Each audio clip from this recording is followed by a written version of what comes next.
seat at the table. Honorable Judge Ketanji Brown Jackson was asked a defining question by Tennessee Senator Marsha Blackburn. Can you provide a definition for the word woman? With a look of polite confusion on her face, she leaned in and replied, no, I can't. A definition. Before I begin, understand that this is not a race poem. This is not a poem defining gender. This is, in fact, not a poem. This is the absence of poetry. This is a conversation, one that I have been left out of at a table that had no seat for me, in a place that had no space for me. This is not a poem because without the presence of Black girls and women, there is no art. A reckoning without us is incomplete, becoming only a fragment of this future that you seek. I've spent time researching feminism and its relevance to my life, reading excerpts from Black feminists, Bea Richard, Audre Lorde, Bell Hooks, to name a few, and I have discovered what they already knew. Your feminism is like an invitation to a meeting that started an hour prior to only a select few. Your future is like a continuation to a song that praises you. And that is not a feminist future that I want to be in. In this future, I'm a server at a table that was never set for me. I'm the caterer, the maid, the caregiver, but I am never the host. My body, their props for performance, an opportunity to showcase their inclusiveness. In this future, my equity comes with the bargain. If you tone down now, you can have your equality later.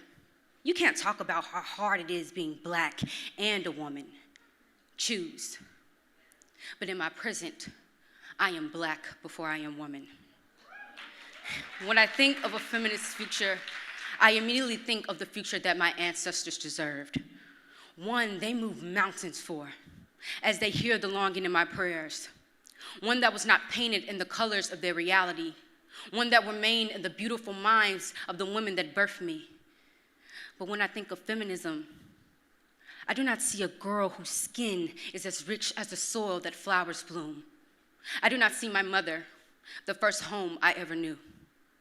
I do not see anyone who looks like me, or many that look like home. Black, transgender, queer, Muslim, disabled. Can you provide a definition for the word woman? A question left unanswered because it can't be defined. For your feminist future, what do you have in mind? Do you see experiences aside from yours? Do you see leaders in every shade, shape, and religion? When the interviews stop and the curtains close, where will your feminism lie then? Will it still lie in the bags of the women who put theirs aside to carry yours? There is a world of women who have never known feminism and its possibilities.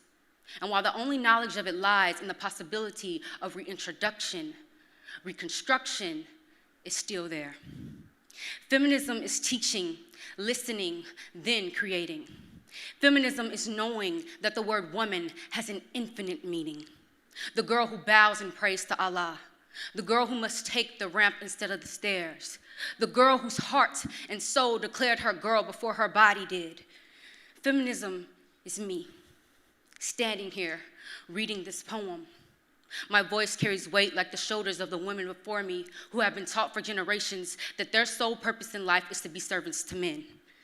I won't hide my body for their comfort. I won't row nor wade in their waters. We are not cattle. We are not daughters of patriarchy. We are Mother Earth, revolution starters, warriors who always prevail.